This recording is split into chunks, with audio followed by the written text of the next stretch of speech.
trying to make sure that he has a couple more bases covered. He is, however, still not running the Immolation Aura, same as what we saw from... Oh, sorry, he is running Immolation Aura, different from Surrender. He has gotten rid of the Crimson Sigil runners.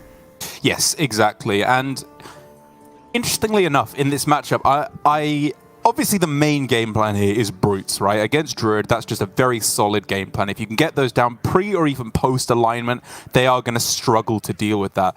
But weirdly enough, I still think there's actually a good amount of possibility to go for the OTK game plan, even if you see a Celestial alignment. Like having all your cards at 1 mana, maybe reducing some of them with quest completions or che0nsu or Sigil of Alacrity, there's maybe some wiggle room that you have there to still go for a burst lethal.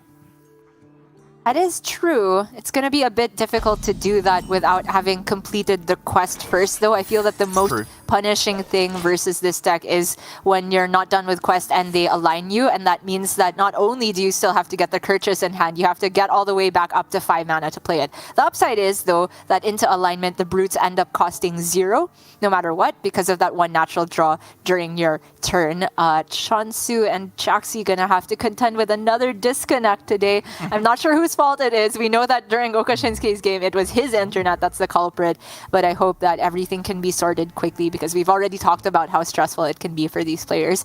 Maybe we can discuss the drip again, Daruk, because I think, once again, che0nsu well-dressed compared to a lot of his opponents. Yeah, looking fly. He's a well-dressed guy, and as I said with Guru yesterday, we like to see that, a little bit of effort being made. Like myself, wearing the same shirts that I've had for 3 years at this point and are drastically undersized given how much weight I've put on since casting full time. Show a bit of respect, guys. Come on. Yes, obviously jokes. Oh, man. I have so many outfits that I've intended to use in a studio or in a live show, which obviously never came to fruition, and I understand why. Safety is important, but I'm waiting for the day that we can put together the real drip again, Daruk. It is too hot in the Philippines, and especially in my room, versus all these lights to wear a blazer and the likes of that. Yeah, I know. If it was up to me, it would just be full-on swimwear, for me at least, every day on broadcast, but maybe not quite broadcast appropriate. But yes, for che0nsu, hopefully we can get that sorted out. I think they're on the second option, given that he got Anaconda off the first half of Guess the Weight. You are supposed to deviate over to Guess Less. Almost the entire deck does cost less than that 6 mana. And overall, it's just an interesting top deck, because I do think that for the most part in this matchup, Celestial alignment is very good, and you are going to play it, especially if, as you said, it's pre-che0nsu. But Anaconda is honestly even more important, because while there are still those double Immolation Auras available for Shaxy, I don't think that's going to be able to get through the kind of hand that goes Anaconda, copy it, Arbor Up, Cenarian Ward, Soul of the Forest. Like, it's just too much for even Talented Arcanist plus the Immolation Aura to be able to get through. Right, I'm glad you brought up specifically that point, because even Anaconda, just as a body without any additional buffs, has 7 health, right? So that's already above the critical 6 health breakpoint, which a lot of these Demon Hunters are not even able to reach that breakpoint because they're not running Talented Arcanist. They have the Guild Trader. So for Shaxy, in order to get through a giant Anaconda board, he does have the potential with the right discount. Say you throw a Moarg into that combination, but it still has to be a very specific set of cards. Well, here we go. Quest number 1 done on turn 2 for Shaxy, which is not something that you often see. Usually turn 2 is reserved for Sigil, Tusk Piercer, just pass a lot of the time as well.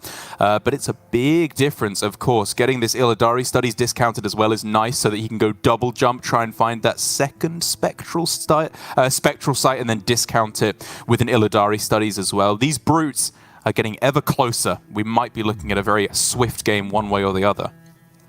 Yeah, because che0nsu himself has drawn the Powerhouse card. He is still a ways off from being able to play it. Technically, he could ramp it out next turn, but you will be overloaded with the Lightning Bloom to do that. So if che0nsu is going to go for turbo alignment, he has to accept the fact that without an overgrowth, he is going to have a dead turn after. Also, the hand doesn't scream alignment just yet. Yes, he has Anaconda, but 0 card draw. It really still needs a Fungal Fortunes to pop off, or maybe that Malagos that he's stacked in the list. It's tough, right? Because time waits for no one.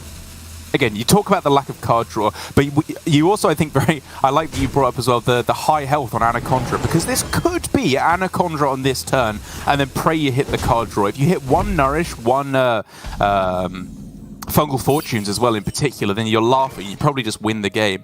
But if they brute you on the following turn and can trade it away, then everything starts to crumble. So I think just taking it slow here is definitely the way for che0nsu, and hold on for a little bit of card draw. And with these specific discounts from Shaxy, he actually has the potential to beat down even past the 6 health breakpoint with AoE, because he now has Moarg Immolation and Talented Arcanist. I don't necessarily know if all these pieces are staying together, because Shaxy's first game plan will be to get Bruted first, but there's potential there, because suddenly that 6 damage AoE then turns into 9 damage. Yeah.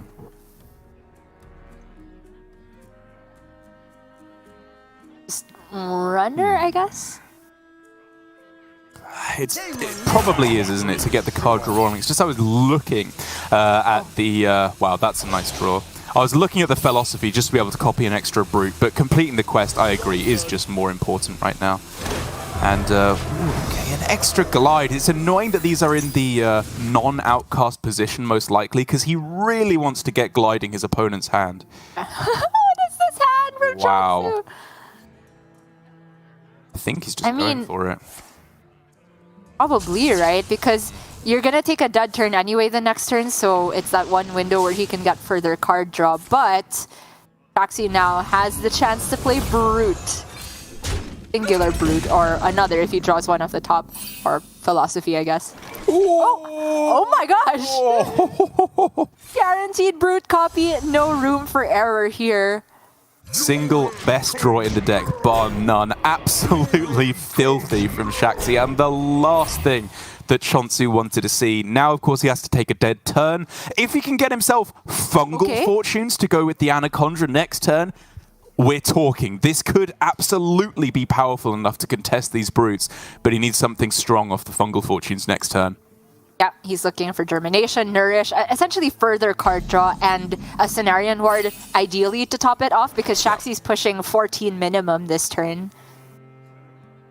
So Immo Glide is kind of interesting. The fact that your opponent played Celestial Alignment somewhat implies they have a hand that they're happy to play with that, right? Because it was taking a full turn of Overload there in order to play it is quite a downside, so you need a lot of upside to make up for that.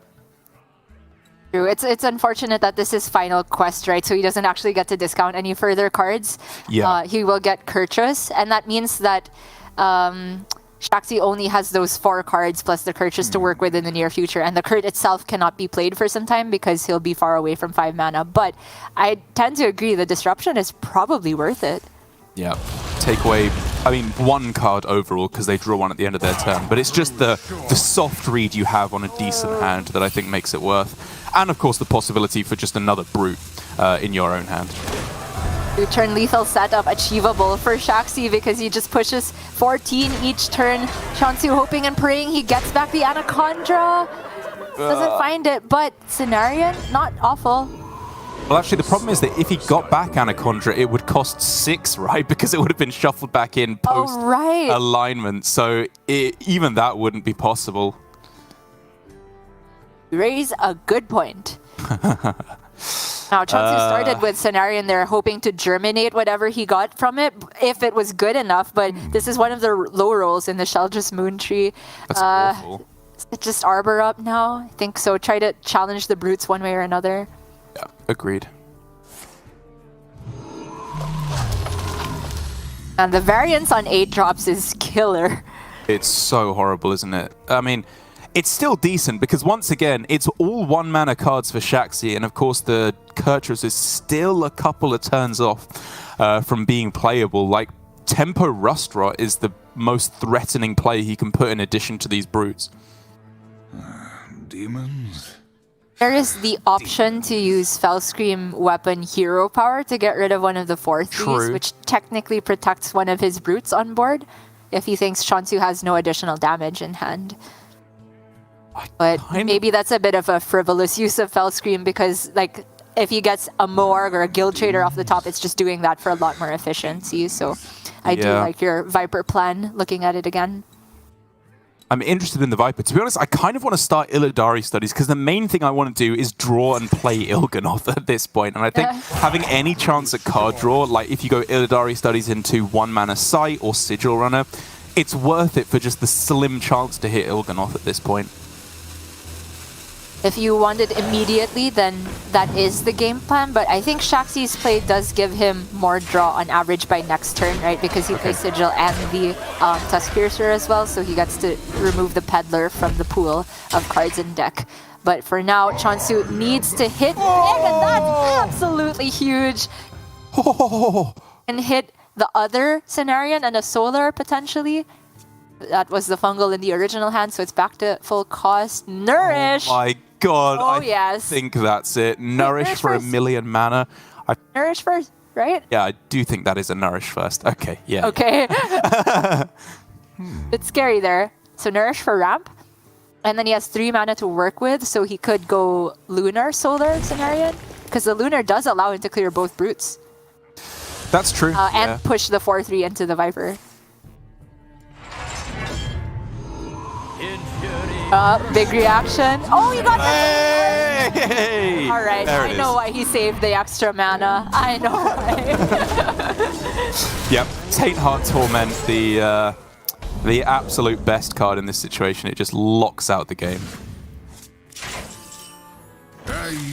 4 mana, double jump. You hate to see it. Yep, that's going to be it. Sorry to cover up your reaction, che0nsu. I think we can imagine.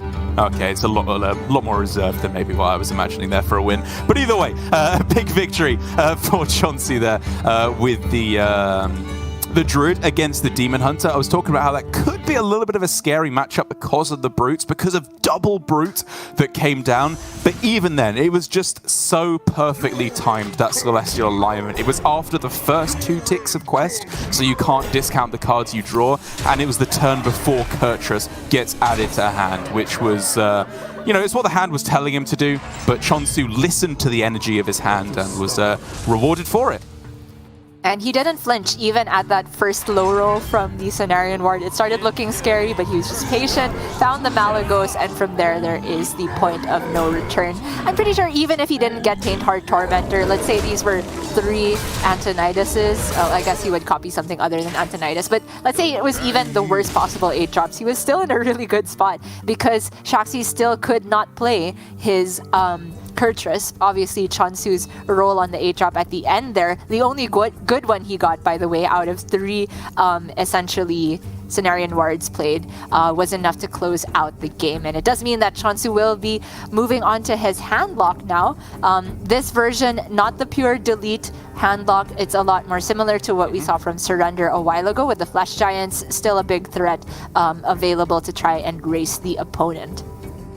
Yeah, exactly. He's got the big threats in there, but cutting the Knolls for the Hand of Gul'dan, it's an interesting little hybrid build here, which I can understand. I feel like this list in particular is going to be absolutely backbreaking in the mirror specifically because you have those threats and you also have the extra draw from Hand of Gul'dan and the Pantharas, which really ratchets up your win rate when compared to the old school handlock that ran the Anetheron and the Knolls as well. Hysteria, you know, kind of surprising. As you said, we've seen it crop up here and there. But I don't mind this list at all. I think what you're maybe losing out on here is a little bit of a percentage against aggro. Running 1 Mortal Coil, 1 Shadow Blast. It's a little bit lower on the removal in order to bolster your matchup in the mirror. But I think that's okay because you're very rarely going to be banning, if ever, going to be banning Warlock with this strategy from che0nsu, given that he's got the Druid as well. So I'm on board. I'm on board with the game plan. And I think against this full-on delete version from Shaxy, it actually gives him a very good fighting chance in the matchup. It gets him a bit closer to total card draw, but I feel that if you are going to beat Quest Elite Warlock, you can't really be 1 foot in either direction here with, you know, you have 2 threats, but not the full threat package. So 2 Giants, I feel like just that is pretty easy for Delete Warlock to deal with. And then you have some card draw, and if it's not as much as theirs, they probably still race you in the long run. But that is just a theoretical there. The Hysteria on either list, mainly in there to deal with Brute Demon Hunter, I'd have to assume, or even the hybrid OTK version. But in this case, for che0nsu, it's going to be close to a dead card. Shaxy, on the other hand, might get usage out of it because che0nsu will be playing Flesh Giants at some point. Okay, so to get things rolling, I think... let's talk about the strategy for che0nsu, because he is the player with those Flesh Giants in his deck, right? And so Raise Dead, ideally, I think would be used for the Flesh Giants, as he finds here. So do you think he should be mulliganing more aggressively for the Flesh Giants and, I guess, the Backfire to try and find them? Or do you like this kind of start where you play out your small minions and accept that you're very possibly going to be Raise Deading weaker minions overall? Yeah, I think I like this because in order to get your first Flesh Giant played in a timely fashion where it's actually threatening to the opposing Warlock, you have to get it down super early, because towards the late game, where both players especially are running the weapon, playing down an 8-8 is just a formality for Shaxy's list to clear. His version has the Nightshade Matron as well, so it actually only takes that plus a Drain Soul to get through a Giant. We're not even talking about Soul Rend yet. So I think being able to curate your Raise Dead pool is a rare luxury in this matchup, and I like that che0nsu is going for trying to keep up on the card draw and then maybe find a turn where he can play down multiple Giants alongside Cult Neophyte, so that when the threats do come down, it's as hard as possible for Shaxy to get rid of them. Well, it is a turbo start for che0nsu to be sure. Sorry, it's really just about making sure he has hand space now to be able to tap every turn, which is of course so crucial in this matchup in order to get through to the bottom of your deck quickly. But for Shaxy as well, this is one lightning fast start. He's got the Panthara as well to keep the card draw going, Mortal Coil as well, which you always want to find as many targets as possible. It's a lightning fast start for both players. A discounted tour guide plus Panthara for the post-Backfire turn. Like, before Weapon was in this list, you play Backfire on 4, you're already kind of happy because you played a Backfire, even if you float mana. Shaxy's just drawn 2 additional cards and is about to proc the second weapon immediately. It's so nuts. It really is. That 1 mana Tamsin as well just opens up so much flexibility as well. Like, it means that it's very realistically a game plan that you can go Tamsin double Hand of Gul'dan on the same turn as we saw last game, which is, at that point, yes, that is too much card draw. That's too much fatigue. che0nsu is not going to be able to overcome that. And Shaxy, even though he is running Nightshade Matron, he has 2 copies of Hand of Gul'dan, right? So he can retain 1 to play with the Tamsin if he needs to, in terms of full total card draw. But the other day we did just see him win off of pressure from Matrons. Don't think that's going to happen in this pan out quite yet. Okay, tour guide. So fast. The double Raise Dead in hand as well. Like, he's going to have quest completed in like turn 7. And the Raise Deads are getting him Panthara Tour Guide, right? It's just further card draw. It's the absolute nuts. His only problem is that he can't tap twice in a turn. If only he could cheat, he'd be winning even more. I do think you take the Raise Dead here. I don't know if you take both of them. Obviously, you have to dump another card before you play the second one, if you are at all. Looks like he's going Tamsin, Unstable, and Touch. The Touch will not copy, so he does end up with hand space to play the other Raise Dead if he wants. This I do find a little suspicious, if I'm honest. I think that Tamsin is supposed to be saved in this matchup quite greedily, actually, because like we said, there's the potential for a double Hand of Gul'dan to be played later on, but really Soul Rend is what I want to save it for. Even with a Raise Dead that could, of course, potentially get you another small Tamsin, I think just going Tamsin double Raise Dead is so important to be able to clear off that 1 or maybe 2 big boards from the Giants and Scavengers. Yeah, that's true. With the Soul Rend, it does need a little bit of extra padding to get the full damage done, although Shaxy has retained the Drain Soul and the Unstable in hand, so he is able to get past the double Giant board should that be the play for che0nsu here, but doesn't quite have access to it yet. He does have Soul Rend, which is one of the rare instances where he can actually have it be a positive effect for him on board and get through the deck a bit further, but it's so mana inefficient. Maybe he got the tour guide back. Okay, yeah, we're getting something going here. So in terms of quest that you're doing as well, Yeah. Okay. We'll lose his hand. Hand raised it. Oh no! Ooh. And I guess Tamsin's less important to che0nsu than it is for Shaxy. Yeah, once you've lost the hand, then the use of Tamsin obviously is lowered a lot. But still, that's a lot of card draw that he just lost off of that Soul Rend. Backfire in hand still intact though, and he will have access to a big pop-off turn next turn with the tap. He can then play a Blood Shard to heal, which means the Giants are down to 0, and the Baron Scavenger is at 1 mana as well. And I think the one thing that I'm afraid of here for Shaxy, who I do still believe to be commanding this game heavily, is that he will not be able to win the game before che0nsu can kill him with big threats. Obviously, removal can factor into that, but Shaxy is playing very, very liberally with his removal spells here in order to complete the quest as quickly as possible. Like, this is very powerful, what he's doing. Getting down to Tamsin on this turn, on turn 6, is massive, don't get me wrong. I just hope that he's able to keep enough removal to be able to clear off all the threats. And with a Moarg off the top, yeah, it's looking a lot more doable now that he will actually be able to get all the card draw, get all the removal he needs. Oh, okay. I was going to say, I do think you're supposed to just take the overdraw here because I think the healing spells are a little bit too relevant for Shaxy to just throw out, especially with the Moarg in hand. Of course, Moarg doesn't actually compound the healing you get from touch, but I still like the idea of having that 4 healing in your back pocket. I don't know if Shaxy has any overly relevant cards left in his deck. I guess we can take a look to see what he didn't want to overdraw. Perhaps another Hand of Gul'dan or the Blood Shard Bristleback because...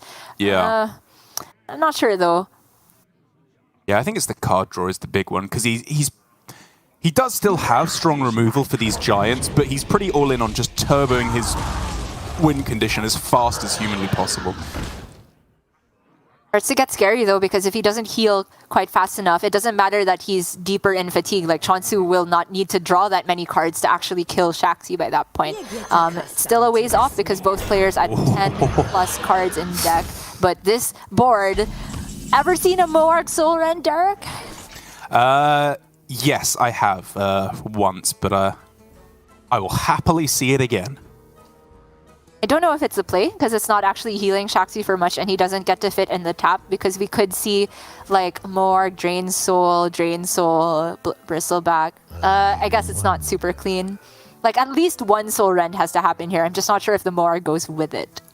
I mean, you could go Drain Soul, Bristleback, and then end with Soul Rend, right, to fully clear the board and heal for 12 at the same time.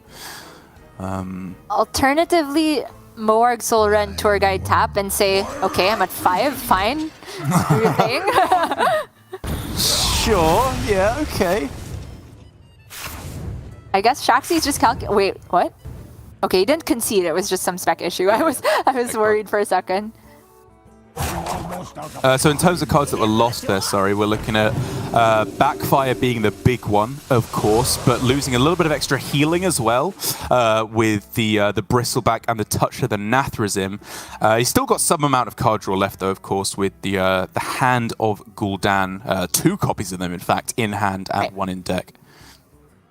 Well, I think che0nsu has access to his own quest completion here. Mm-hmm.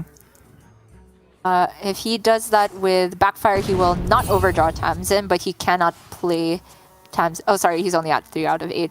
So he plays the Unstable to get the Tamsin this turn and probably just ends with Neophyte. Or you can just tap and accept that you overdraw. I think I'm on board with Tamsin. With the Neophyte, sorry. Hey, well... wonder if Shaxy just has it right. I mean, if he has the other, he will. Wait, if you play the 3/3 and then the 2-cost matron, you will get the other Hand of Gul'dan in your hand. You won't have the mana to play it. Yeah, you have to wait a turn, I think. But it's fine. Play a matron. Yeah, I agree. And then you can Drain Soul tap. Matron. Or just not Drain Soul because he's never dead. Yeah, but it's better to fit the tap. Like you said, never ever dead. che0nsu? That's a real concede. Throws it down. That's the real concede that time. Yeah, 1 game apiece. Maybe I was slightly erroneous in my assumption that che0nsu would be able to keep even in card draw. Admittedly, Shaxy did get turn 6 quest completion, which... you know, I did show some amount of trepidation as to whether or not that was the actual correct play at the time, because he was using a lot of very potent removal pieces. He used both Unstable Shadow Blasts, he used Tamsin as well. His Soul Rend was not going to be good enough on its own. But with the Moarg in the deck and the fact that he found it on the following turn, at that point it was of course no chance that che0nsu would be able to put forward threatening enough of a board. And I do think it was correct, honestly, for che0nsu to go all in. After you've seen Tamsin from your opponent, that's the best chance you have that game, is that they don't have a big enough Soul Rend to be able to kill your board. Yep, it is not that big of a hope to actually have that through, but it was the only out. I honestly feel like that the way this Delete Warlock is being played and the mindset behind how you actually approach the game plan is evolving the more we see. It's sort of similar to Quest Shaman in that you have a lot of cards that are great post-quest completion, or they get better with certain synergies, but if you have the ability to get your quest faster in the first place by using them quickly, that might just be better, because from then onward, like, all of your cards are doing completely broken things. I wonder if this Delete Warlock will continue to evolve. I hope it stays in the meta. One thing's for sure, it feels like the regular handlock is getting beat up upon quite a lot today. Shaxy will be moving on to a different deck now, and so will che0nsu. Gonna move away from that handlock into the Shadow Priest now, which Shaxy will have to face with his Garrote Rogue. A decidedly unfavorable matchup because I am not Raven. Yes, agreed. I mean, like, I think I was deliberately misquoting Raven just to laugh at him, which is one of my favorite pastimes. But I do think he raises some valid points, or at least the theory behind it, because Priest is an almost entirely board-focused aggro deck. It runs almost no burst, and Rogue is very efficient at locking down these early board pushes. It lacks healing, of course, but with Octobot, Prize Plunderers, Brain Freezes, it's very, very efficient in what it does. But there's just a little bit too much disruption from Priest, I think, for that to be consistent enough. Like, obviously, if you get the absolute dream hand and your opponent doesn't draw Elusia, yes, you win as Rogue. But most of the time that doesn't happen, and boards like this, honestly, like, if you just full kept this hand as che0nsu, it's really annoying as Rogue. This is tough to kill in the first few turns. It's very strong. Rogue needs to have Octo and Field Contact, I feel, to get anything relevant done versus Priest's early boards. Because if they are just going for one cards to remove Priest's minions, they are taking too much incremental damage from the remainder of what Priests have. And Priest always has their hero power to be able to ping off things like Foxy Fraud, Neophyte, or damage any of the other minions as well. This full mull from che0nsu shocked me immensely, because Frazzled Freshman and Wriggling Horror are some of the very best things you can do in the matchup. I wonder if he's on the hard mull for Elusia type of school of thought versus Rogue.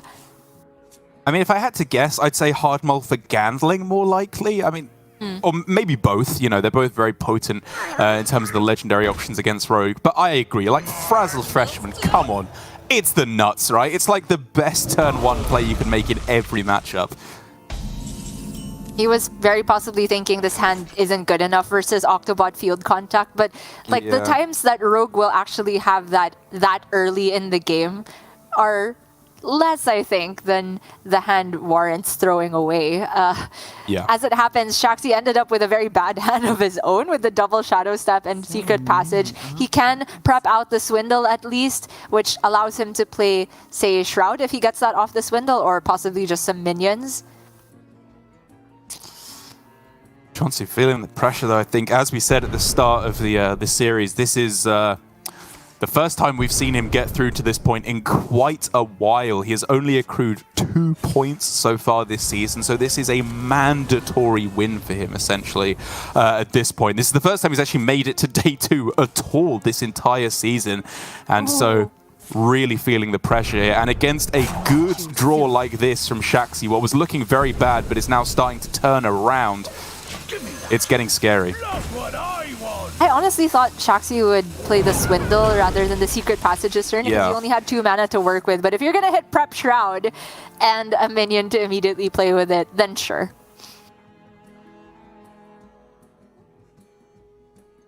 So che0nsu can go Face and Twilight to get the other Raise Dead, but honestly, his Raise Dead pool is so low value right now. Yeah. I mean, I think it might be the Twilight Deceptor just because the stats are good compared to everything else you can do. Like, you go Face, you play it, you probably give it Divine Shield, I'm going to say, rather than coin Wriggling Horror. But, I mean, maybe that's better just to get Wriggling Horror in the Raise Dead pool for the turn after. Yeah. I think so too. I don't know if the coin's actually being saved for anything for che0nsu at this point. Like, you accept that you miss undamage because you have to go Face with the Murloc before you play the Wriggling. But at least in terms of stats on board, I much favor this play. The Divine Shield isn't particularly protective versus Rogue, I think. Okay, well, obviously it's just a single 0-cost minion in the Raised Dead pool, so we're not going for that quite yet. He goes for the play we expected. Obviously, missing 1 damage in order to draw a Raised Dead, I think, is a very, very valid trade. And there, with Kazakus off the top, things get spicy now, because this could obviously be a good Kazakus turn, probably for a 1-mana Golem. Or it's Field Contact. Field Contact and play Prize Plunderer twice is, or even 3 times if you wanted to clean up everything. It's pretty strong. It is. It's a decent clear, but it gets Shaxy no protection on his Field Contact, so he has to be okay with che0nsu just pinging that on the next turn, which is valid because he's going to draw a ton of cards.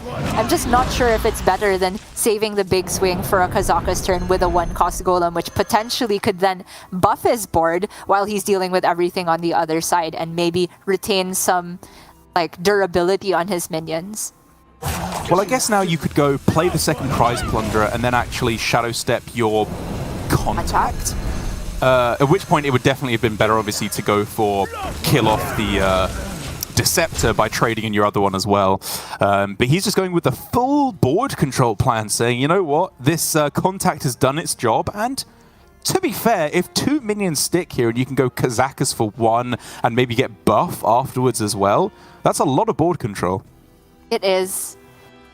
But honestly, even if 2 minions stuck here for Shaxy, let's say like che0nsu goes ping and a 2-drop, I don't think Shaxy's supposed to go for a 1-cost Golem. I'm not sure if it's actually going to be good enough when che0nsu can fit in a ping every single turn. Okay. It's really hard to discern in this situation, but obviously with 2 minions removed, I think he should deviate to a 5-cost now. Yes, I think at this point with Kazakus Brain Freeze on this turn and then 5-cost plus an Org Merchant next turn of your choosing does sound super strong. Divine Shield. Ooh. +2/+2 I feel like is a bait, but really? I guess he can maintain the Kazakus sticking. Never mind, it's still good, right? Because you just Brain Freeze trained here and then you go Org Merchant and Greater Golem. I agree. I guess Kazakus doesn't always stick because che0nsu will have the Guardian Org Merchant in his Raised Dead pool. Yeah. But if you can even just play 1 minion and buff it, that's probably better than draw in this situation because Shaxy has, you know, Swindle still. I think the best outcome was copy by a long run, but the buff is probably second best option. And admittedly, it doesn't actually have to be Golem next turn. You could go Octobot Swindle, proc it, play every minion you draw, and then buff on turn 7, I think is reasonable enough. Well, okay, it's a high variety from che0nsu. Okay, I saw that che0nsu was going to start off Merchant, but thankfully he went for the right order here. Please, he's a day 2 gamer now, right? He doesn't make mistakes like that anymore. Okay. This was the scary situation to take the buff Golem. Oh, wow. How does this... I think he can take a full setup turn because he's so healthy, right? Like, I was looking at Octobot Swindle and then proc and then just do a lot of greedy stuff next turn. But Shaxy's just all in on playing around Elusia, you'd have to imagine, is what this does. And it's still far ahead on board, to be fair. Man, that's true. This is much better against Elusia. I was going to say the play you could be is to proc your Octobot first, then play Field Contact, Swindle, and one of the other Orc Merchant was fairly strong. You have to tank a lot of damage, but it puts a lot of stuff on board in setup for the Golem. But to be fair, this is actually a really disruptive board from Shaxy. Yeah, the 3 health on the Orc Merchant is insane here, actually. Yeah. And in order to play the Voracious Reader, che0nsu has to miss a ping, which is very annoying. So it's all just going to the dome. I do think this is che0nsu's best option, getting the resources through and leveraging the quantity of his minions, because that's something that Shaxy currently cannot match super efficiently, but perhaps he can now with just an Octobot turn.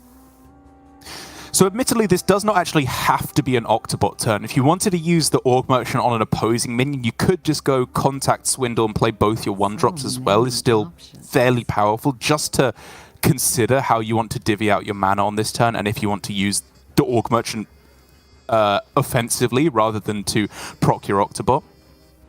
There's so many different decisions to take here, especially if Shaxy is still committing to playing around Elusia. Obviously, he knows it wasn't in the previous hands, but che0nsu's just drawn 3 further. I think the best middle-of-the-road play is to actually play everything but the Octobot. Yeah, I agree. Because he does actually get still a ton of resources.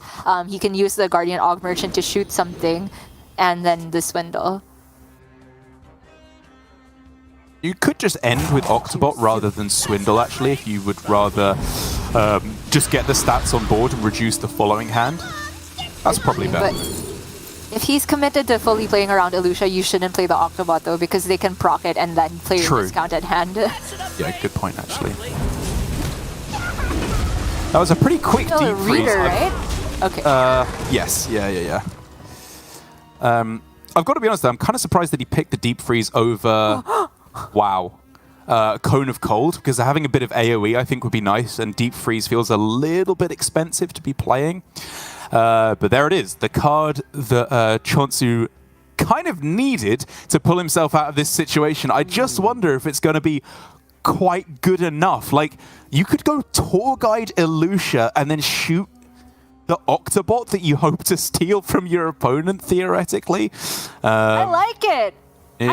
I think you do that. Quite spicy, I guess. And I want maximum flexibility from this Elusia, because this Orc Merchant from che0nsu, not doing enough. Agreed, yeah. Oh, I see not playing Elusia. Doing it after? No, you never do it after, right? Because you see your options, and then you can still ping the field contact. So I guess he's agreed at this turn. Unless this is a straight-up order mistake, and... Honestly, I think at this point, you're supposed to say order lol and play the Elusia no time. Anyway, right? He's roping. He doesn't have time anymore. You can't do it now. che0nsu. I think it might have been another case of play paralysis.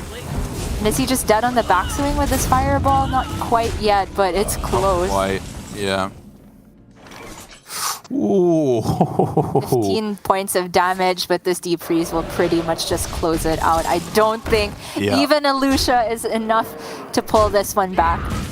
To be fair to Shaxy, although I was dubious towards this deep freeze, it's pretty sick here. Okay, you can still shoot the Octobot. Mm-hmm. And then he has the other Okay, we're not even gonna see, apparently. Oh man, a dejected che0nsu doesn't even want to try it there. I mean, I don't think there was realistically a win condition. We'd seen both prize plunderers at that point as well, so there wasn't even a realistic clear that he could have got, but not interested in trying to find it anyway. And it moves moving on to game 4. A tough one for che0nsu, not the match you want to be losing. As we've been saying, Shadow Priest overall in a pretty good spot against Rogue. But again, it all goes back to that Mulligan. It was so aggressive, so dismissive of standard Shadow Priest theory by just throwing away Freshman. What was it? Kultiran, the Wriggling Horror as well. These are good cards in the matchup. They're not the uber nuts of going coin into Gandling and then playing a bunch of 4/4s, but it's still a good hand. I thought that was well above average. I was only tossing the Tiny Fin there, if anything. Right. You can make an argument for tossing Kulturan, but you probably even just keep the Tiny Event to make sure you have like a target for the Wriggling Horror on turn 2. I really don't know. I mean, my theory was that he was hard mulling for Elusia, but the way che0nsu played Elusia, it felt like he didn't necessarily have the timing down either. I think if it was ever going to do anything, it had to be the turn prior to the turn he actually ended up playing her. Probably then still too late, but he didn't have the option prior to that. So I agree, in the end, it was probably a mull for the gambling. But we're going to have to move on now, Derek. che0nsu's on the hand lock once again. Shaxy now only has to win with the hybrid Demon Hunter, and he's got a decent hand to start off with. Sigil and a tradable, you're never upset to see those. Yeah, it's looking like a very strong hand. It's the kind of... Generally, I would say you hoard all your card draw until turn 3 in order to complete the quest. So I'm expecting Sigil hero power here and just hold on to the Peddler for the meanwhile. But even then, Acrobatics, you know, he's got a Philosophy in hand as well. A Brute picked up, and this could be a very nice start to the game, because what I find in this matchup is that Brute is not your win condition most of the time, although it absolutely can be. It just halts the Warlock in their tracks for like 3 or 4 turns. Like, they can't develop any threats. They're all in on removal, and that gives you all the time you need to play the Kurtrus and then move towards your OTK win condition. Interesting now for Shaxy, because that Glide came in just a slightly awkward position. We know that Glide is probably the most powerful tool you have as an individual card versus Handlock. He can technically get it outcastable, but it's going to take quite some time. And also the Philosophy might not copy anything. I think I'd favor just completing quest. I was going to say with the the Peddler this turn, and then maybe double jump if you miss, but Shaxy's on mana efficiency here. I wonder like what you're supposed to value Acrobatics as a potential draw for, rather than just getting your most expensive card out of hand. Yeah, I think the real thing is just that he had... Actually, yeah, I was going to say he had the potential to shuffle it back into his deck, but he did kind of need to get it out of the way before Glide happened anyway. So I think it's roughly equivalent, to be honest. And it just means that was a 3-mana turn. You play a 3-mana draw, and then you have a little bit more flexibility in your subsequent turns with the Peddler and the double jump as well. Yeah, fair enough. It's going to be a long time before Shaxy can get the full 4 draw from Acrobatics anyway, especially since it's not discounted. che0nsu here very aggressively getting through his deck and discounting the Giants that we haven't seen yet, but he has this backfire that could make a big difference next turn. Shaxy now with the top deck Spectral Sight is enormous, though. He has guaranteed Quest 2 completion here with that. Yeah, very, very easily. You're really just looking for Brute now, because of course Brute allows you to play your Philosophy very happily without wasting it. Although, you know, copying another Moog is not bad at all, to be fair. I like that Shaxy last minute switched to the other tradable here. Usually they are just equivalent, but for 2 reasons. The Glide is getting further to the left by trading the Peddler, and sometimes you actually do play the Viper in this matchup if there's a weapon on the other side. I like that if you have the option, you get rid of the Peddler first. And for Shaxy, we have to just be setting up for Glide on the following turn, right? I kind of thought he might double jump instead of Viper for quest completion for that reason. But now with the Sigil plate, he has to dump an additional card, right? Yeah, I think you still have enough cards that are too good to discard, obviously with Il'gynoth, Fellscream Blast, things like that. So absolutely, let's go with it this way. With all these discounts, it probably feels bad to Glide back this hand, but who knows? Shaxy might be able to dump a couple before that. But the weapon plate for che0nsu means that he has... It's not quite counterplay versus Glide, but I'll say it's a little bit of insurance, right? If he gets Glided, at least the cards he gets back, most of them will be discounted. And I like that he's just dumping cards consistently throughout this game. That's what you want to do, is just get rid of any cards that don't draw you cards, because after you've been Glided, you just want to hit the card draw. Or maybe the Giants to put down a big threat. So just getting rid of Drain Soul cards like that is huge. But that is Snake off the top, which does somewhat complicate things now. You can do both. He can Snake, he can double jump, he can Glide. Oh, that's true. That's sick. He's putting so many cards back in his deck, but isn't that kind of worth? You just slam Kurtrus next turn, your opponent has 4 cards. Oh, I wonder, maybe you're supposed to go this route where you just... Well, first of all, you make sure you don't overdraw che0nsu by going Fellscream Blast first, okay? And then you can draw it, play it, and glide after your che0nsu, right? So you discount every card that you get. Fair enough. I mean, like it might not even be glide altogether with this hand from Shaxy. Right. He just has 2 discounted Morgs, so it really depends. Like, he very possibly will still need to glide to actually draw because the Spectral Sight will be caught in the middle post che0nsu. But there's flexibility to be had here for sure. Yeah, just checking he has Outcast cards left in the deck. He does. There's another Philosophy as well, so he's all good on this front. Doesn't overdraw the che0nsu. Does overdraw a card, though. So yes, there are a couple ways this could go wrong. Il'gynoth is number 1. If that goes, it's going to be very tough for him to win the game. And Fellscream Blast is close behind. He can still discover another lifesteal card off of Illidari Studies, but either of those 2 being burned makes this tricky to win the game. Yeah, I mean, Il'gynoth, I'd say it's close to impossible to win the game by that point because you expect that the Demon Hunter, the Warlock has ways to answer Brutes, which is really your only game plan after that. But if you lose Fellscream, it does have to be a timely or like a perfect discover from the studies. che0nsu for now going with the Backfire weapon.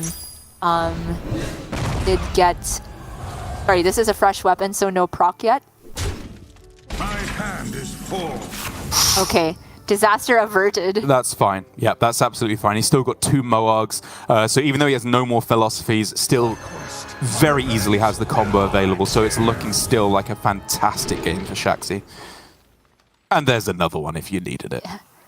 I'm curious about playing the studies right now. Oh, okay, I guess if he's gliding, sure, play it. But I thought he might have decided on going for the Peddler to trade, but this is probably decent glide timing because of the disruption it does on che0nsu's side. Tons of cards back in the deck, and the weapon discounting very few cards in comparison. And Shaxy did get back in Acrobatics now, so it's fine, even though he did shuffle a ton of his own stuff back.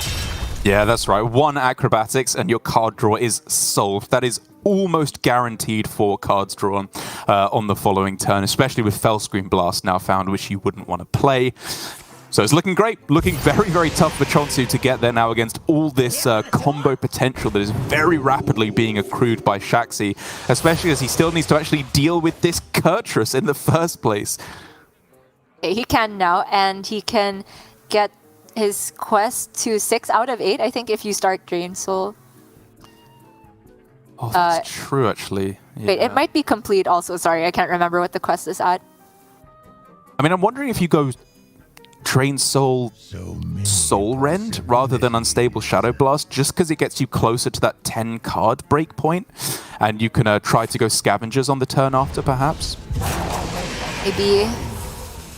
Yeah, he is going to go for your game plan. He gets to fit in the Panthera this way as well. Okay, not terrible. Yeah, those are pretty good burns. Oh, it's another giant! Yeah, that's how you think big. Setting up lethal on the other side, and suddenly Shaxy needs to hit his own lethal or a big clear right now, and this is his last Fellscream Blast. Immolation could do some big work if he gets Guild Trader potentially and a Moarg, but it has to come off these next couple draws. Tosses and Immolation and the double jump to keep the Acrobatics rolling. Yeah, I mean, you can very happily just play the second Immolation Aura here. Obviously, reconnectivity issues, which is the last thing we want to see right now. He needs to go. But the point, I guess it gives me a breather to say that Immolation Aura is a little bit weird. It's kind of difficult to make it do more than 6 damage, actually, in this deck, because if you go Moarg plus the Guild Trader, I believe it does 7, actually, rather than 8. And if you go Guild Trader Immolation, it does 6. Or Arcanist Guild Trader, it does 6. So you either need to go double Immolation Aura with some spell damage, or Moarg Arcanist Immolation Aura, I believe, to do 9. There are ways you can do it, but basically, I think using this first Immolation Aura and then hoping that the second one can be used with spell damage to kill these giants is the way to go about it. completely agree. And Shaxy is running the Arcanist, like you said, so there are certain combinations. But the main point is that there's no world where he needs the second Immolation Aura, right? che0nsu's done his big push, he's played Raised Deads, and so all Shaxy needs to do is survive this board or kill che0nsu, both of which are still possibilities on this turn, much less likely to actually achieve the kill when he doesn't actually have any combo pieces other than Fell Scream Blast. But I've seen crazier things, Derek. This deck, the Demon Hunter, it has tons of card draw available. Maybe without the other acrobatics, less likely, but okay, we're finally back. The Brute is not what you want to see at this moment. Two more draws. I mean, it's okay. Another 0 mana Brute. There's a Mohawk as well. Okay, we're trading through. It's kind of getting close to lethal, but the card draw has actually run dry. And so now the best chance he has is Brutes, right? You can't use this other Fell Scream Blast, realistically. I don't think so, unless Shaxy feels like he can get there with the Il'gynoth sticking around, which is very unlikely with like Soul Rend and other stuff. And che0nsu has a way to get through Brutes, right, with the Soul Rend. Well, he has a way to get through one. Because he attacked into the Panthara there, he's currently alive. If he hadn't done that, he would just be dead. Correct. But it also means that if both the Giants can go face, they are dealing lethal. So all che0nsu needs to find is like a touch or a Raised Dead right now. Not Raisel. He got the touch! That's GG! Soul Rend, the Giants survive at 1 HP each. Shadow Blast one Brute, touch the other Brute, push the 16 face. che0nsu has done it from out of nowhere.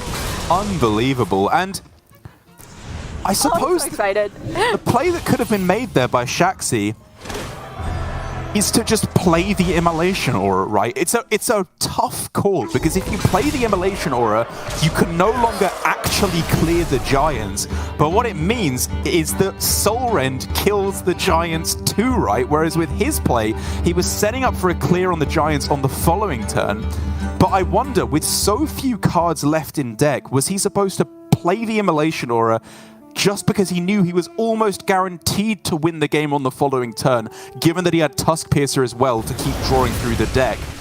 I think maybe that was the way to go about it, just to stop your opponent from hitting that slim lethal out. Maybe. I'm definitely not going to take a strict stance on this, because I'm unsure how guaranteed he is to actually win the game the next turn if your only draw is the natural one and Tusk Piercer. Right. I don't know if that's likely enough. And also, if they don't have the Soul Rend, you're obviously in a much better position if you don't do that. There's also other removal you have to think about. Yeah. I don't know how the Immolation Aura would play into possible Hysteria outs. I'm not sure. It so happened that che0nsu had the Soul Rend hand, so it looks like obviously the Immolation would have been better there, but not gonna knock Shaxy for that one. It's just too many different situations to account for. Yeah, it's a tough one. It's a really tough one. And it's obviously easy for me with hindsight to say, oh, you know, you should have just done this and won the game. I can see both hands. I had the benefit of hindsight as well, whereas in that moment, it's very, very difficult to pinpoint. But the upshot of it is, what it means is that che0nsu is still hanging on in there. He's not out of it yet, despite winning a game that, honestly, I had written him out of like 4 turns prior, with it being such a powerful start for Shaxy. It means now he has one final chance on this Shadow Priest, a deck that so far today has obviously looked fantastic against the Demon Hunter. For Alan, up against Surrender, the difference, of course, is the lists that are available. Shaxy has those Immolation Auras, but against Elusia, Gandling, and zero-cost minions, are those auras going to be good enough? And the Twilight Deceptor, so he can probably draw a Raised Dead at some point. All he needs is a 1-drop.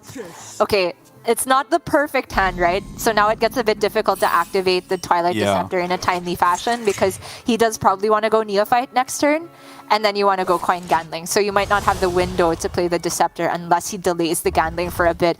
But these are all kind of first world problems, right? If you have the turn 3 Gandling with any 0-drop, you're happy. But at the same time, for Shaxy, his hand is no slouch. Spectral Sight still playable here to complete the first layer of Quest, which is such a blessing given that there is a Neophyte on the other side of the board. And then with Double Jump and a 2 out of... Really not quest complete here? Pretty sure it's just Spectral Sight and Spectral, complete yeah. quest, And then- right? Yeah, and you can play the Tusk Piercer after. I mean, you don't kill the Neophyte because you can't fit in hero power, but I want a complete quest. You've got Brute in hand, dude. This is a Brute game, surely. Wow. Maybe he's just going for, like, Brute by saving the Spectral Sight. Okay, yeah, okay. Hoarding don't know all if his card that- draw into one turn. Yeah. Oh my god! che0nsu drew the other Death Imp! My lord. Okay, well, if Shaxy's going for the Brute plan, it has to be Brute right now because this is as scary of a board as you can possibly see on turn 3. That's a 0 mana double jump, though, after the discount as well. Yeah? But that's still not quite enough to get a Brute down. So you're supposed to play the first double jump first, right? Because it can draw and discount you Philosophy. Or just draw it anyway off the snake that you trade in. That works too. Yeah. Okay, so now It's we double can Brute. play a Brute with draw, double jump. Weapon and then King. 2 double jumps. It's double Yep. Brute. Or trade the Peddler rather than the 1 cost. Yeah. Oh my god. Oh. And that's huge, the taunt wall he creates, Yeah. because che0nsu was very much looking at Twilight Deceptor this turn to get himself raised dead, which only contains Death Imp and Neophyte right now. But he still can. He can just ping face right and then go True. Twilight Deceptor and hope for double Death Imp. Oh my goodness. Yeah, that's still pretty good. Both decks operating at maximum efficiency right now. He can also just play the Tour Guide. He can spend all his mana. Yeah. Double Death Imp is the nuts here. Okay, yeah, this obviously means he's 1 card less likely to hit Death Imp, but allows him to fit a whole extra 4/4 in, Yeah, so which is probably worth it. yeah, I think so too. Yeah. One Brute just dead on board to trade. Gambling survives the turn. Yeah. He's dead. I can't look dead. It's gonna be so close. That's Oh, he hits it in. Death Imp. I think che0nsu just gets there. I don't think these Brutes are big enough. We need to see a board clear on this turn because Elusia is entering the fray next turn, guaranteed. Oh, it's true. He needs Immolation Aura and spell damage. Oh. There's one half of the equation, but his only card draw is Spectral Sight for 1, because double jump will not get him spell damage. I guess you could double jump to find another thing that draws and try to get... That's his Oh, second man. Spectral Sight. There's nothing else that draws in his deck off the... Yeah. I think it's only Philosophy actually left in the deck. And when I say spell damage, I mean exactly Arcanist, right? Right. Because I mean, he it's doesn't have Arcanist- mana to play Guild Trader. It's Arcanist or Moog. Yeah. But even then, he just doesn't quite have mana to make it work, does he? He doesn't. What's the play then? Is it just 1 Immolation and then try to draw the other one next turn? Yeah, I guess he doesn't know Elusia's there. It's that, or it's maybe Glide, just to try and find more Brutes. And you also obviously discount the hand that you draw, right? So you could go Glide into Moog plus Immo in order to clear the board. Yeah, if you are very lucky. That very well may be the best out at this point. And I wonder if Shaxy just dumps a Fell Scream here if he's playing the Glide, because you don't want to get that back from the Glide necessarily. Obviously, we can see that he has to panic this turn because it's Elusia. It's just lethal if he doesn't leave it over 2 turns. But Shaxy could be thinking, how do I beat the non-Elusia hand? And that's still very reasonable, right? He's just going with the Spectral Sight instead. Yeah. He's just hoping he's alive next turn. Oh! He has the 2-turn clear, but he doesn't have 2 turns now. He has 1 turn because of Elusia. This poor man. He's so close. So close. He can go Fell Scream, Immolation, or a Hero Power to clear off one of them. I don't think that's worth it, though. You do Yes. just wait for next turn. The lock for come on. che0nsu. Oh my god, he's very annoyed. But, you know, if there's an admin there, you show the Elusia, they give you the game win. That's how it works. That's just the rule.